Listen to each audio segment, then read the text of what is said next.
Hey, what's up, Slunts? Joker here. Today I wanted to talk to you again about The Witcher 3, which honestly I wasn't going to be doing any more stories on The Witcher 3 until after the game had launched on May the 19th.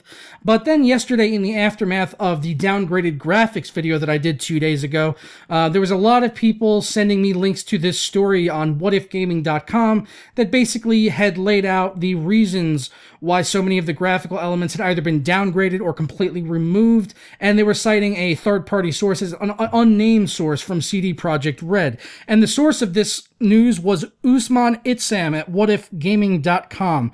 And honestly, I wasn't even going to address this because even he says in the article to take it all with a grain of salt, but honestly, I would take him with a fucking grain of salt because he's a complete bullshit artist. And there was a person yesterday spamming it in the comments, spamming this guy's articles in the comments. I just want to let you know that you're banned now from commenting, from spamming this shit in my comments. So now let's go ahead and take a quick look at Usman Itsam and the piece of work that this fucking guy is. So he posted this news story about The Witcher 3 and the downgraded graphics, says he's got an inside source at CD Projekt Red, and I'm going to present my case as to why I would say this guy is not credible. Not credible to say the very least.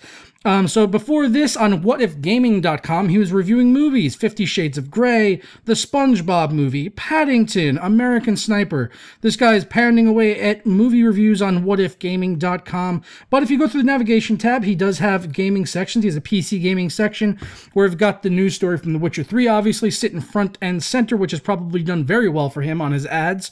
But below that, we've got something from The Division, also about downgraded graphics, and this is dating back to June 20th. Of 2014. That's 11 months ago. So this guy on whatifgaming.com is pounding out a news story every 11 months or so, and we're supposed to take him at his word that he has the inside track with a developer at CD Projekt Red. This guy is the one getting all the hard-hitting information that gamers want to know. The news story that's not being covered by any other website out there in this regard with this particular source. No one else is covering this but Usman Itsam at whatifgaming.com. This guy is the source, huh? This guy, if you do a quick Google search, you can find a lot of people talking about what a bullshit artist this guy is, dating back for quite a while. Apparently, he used to write for PlayStationUniverse.com, PSU, and he was posting articles on there about, like, Sony buying out Rockstar and going to be publishing their games, and that was dating back to, like, GTA 4 era. So, all the way back then, he was posting just clickbait articles, and he basically got removed from PlayStationUniverse.com. His PSU.com, all of his stuff was taken down. He's no longer posting on there, and now he's got his own website, whatifgaming.com, probably because no one else will hire him because he just writes complete and utter shit. So, I mean, this is, you know, supposedly the credible source that knows the guy at CD Projekt Red who's got all the info on why the graphics were downgraded. I mean, he's not searching, you know, for clicks to his website at all. He's certainly not trying to do that, right? No. So, yeah, honestly, this guy disproved. Fuck him. Please don't spam this article anymore in my comments. If you do, you will be banned. Alright, so now that we got that out of the way, let's move on to just a little bit more lighthearted news about The Witcher 3, and I apologize if anyone took offense to that there. I wasn't taking my frustration out on everyone that posted the article. I know some of your hearts were in the right place and you just wanted to inform me, but there were some people that were just spamming it. One person in particular who was going through and sending it as a reply to anyone that basically had agreed to me in the comments. He was posting it, and that guy is now banned from commenting now and forever for spamming this particular article on my channel, and I don't usually ban people, so sorry to say, but he's gone. So if you're watching this, don't even bother commenting because you're the only one that's going to see it. Now moving on to the other news stories, though. Over at DSOG.com, they have a news story up regarding The Witcher 3's graphics options, which apparently in the XML files, which you can now see if you've already preloaded the game, you can go in there and have a look around. And apparently there's a lot of graphics options there that we're going to be able to turn on that will basically make the game look more in line with the earlier screenshots we had seen of the game.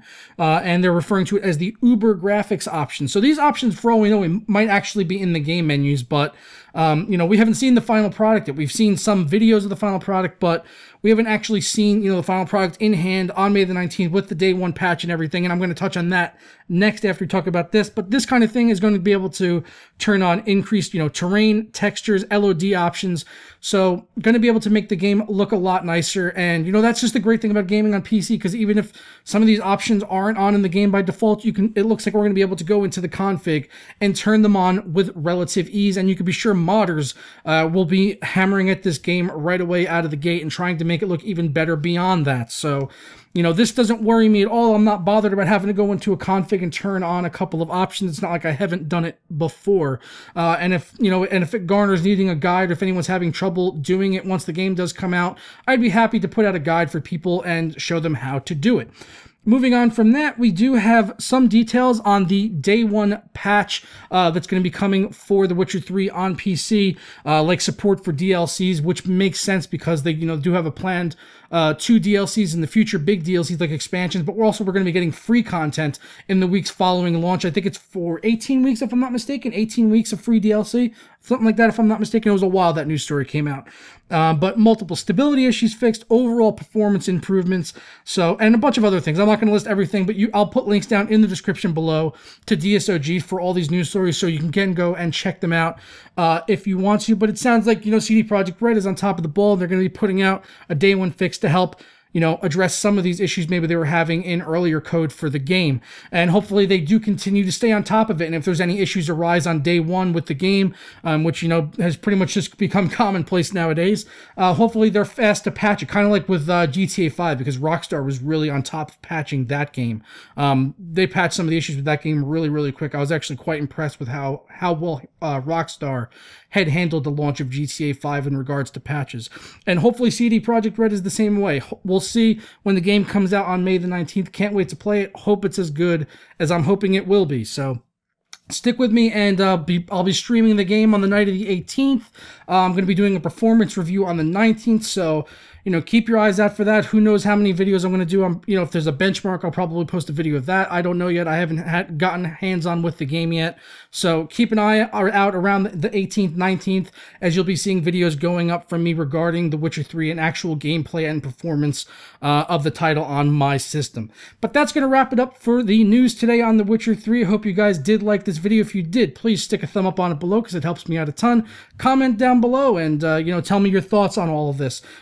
Especially the what if gaming articles. Tell me if you saw that yesterday, and tell me if you still think it's a credible source based on the evidence that I presented here today, because that's what I like to do. I like to present you guys with the evidence and then have you give me the feedback so I can see where your heads are at. But like I said, that's going to wrap it up, so I will catch you slunts next time. Terra.